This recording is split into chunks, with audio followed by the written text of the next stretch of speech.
Makeup tutorial part 3। তো আগের দিন তোমাদেরকে দেখিয়েছিলাম ফাউন্ডেশনটা ব্লেন্ড করা পর্যন্ত। তো আজকে দেখাচ্ছি ব্লাশ থেকে। তো প্রথমে তোমাদের কাছে যে ব্লাশটা আছে সেটা অল্প পরিমাণে লাগিয়ে নেবে। তো আমার কাছে সেরকম কোনো ব্লাশ নেই, ক্রিম ব্লাশ, তার জন্য আমি লিপস্টিক ইউজ করেছি। এটা শেডটাও খুব ভালো। তো এটাকে আমি প্রথমে ব্রাশ দিয়ে ব্লেন্ড করে নেব, তারপরে আবার একটুখানি কন্ট্রোল করে নেব নোজটাকে। দেখো এখানে আমি একটা ওই সেম হুইলটার থেকে ব্রাউন কালারেরই একটা শেড নিয়েছিলাম, কিন্তু জানি না কেন এটা এত লাইট দেখাচ্ছে। এটা কিন্তু অ্যাকচুয়ালি ব্রাউনই ছিল, ক্যামেরায় হয়তো লাইটের জন্য এটা ব্রাউন দেখাচ্ছে।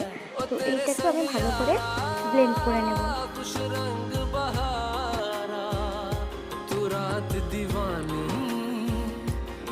তারপরে একটু লুজ পাউডারটাকে দিয়ে যে আমি মেকআপটা করেছি সেটাকে সেট করে নেব।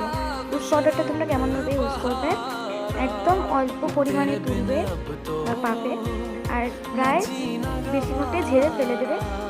একদম অল্প পরিমাণে না বরাবর লাগাবে, যাতে তোমাদের এটা ফ্ললেস লাগে মেকআপটা, না হলে কিন্তু মেকআপ ফেটে যাবে। মেকআপে কিন্তু ক্র্যাক চলে আসবে অতিরিক্ত পাউডার ইউজ করলে। এরপরে আমি একটা আইশ্যাডো প্যালেট থেকে একটা পাউডার ব্লাশ অল্প করে লাগিয়ে নেব।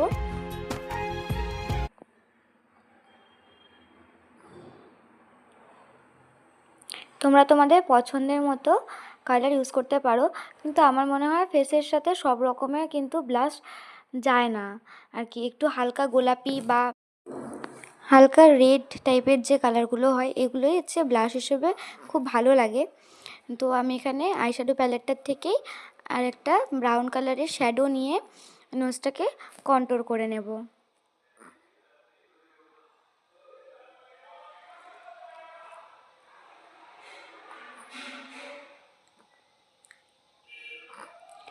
এবার হাইলাইটিং গুলোতে একটুখানি হাইলাইট করে নেব কনসিলার দিয়ে, কিন্তু আমি এটা লুজ পাউডার দিয়েই করেছি। তো যাই হোক, এবার দেখো আই মেকআপটা করছি।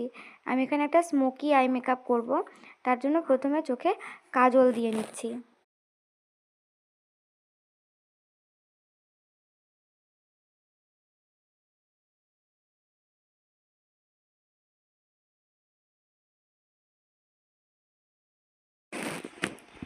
এরপরে ওই প্যালেটটার থেকে ক্রিজটাকে করে নেব।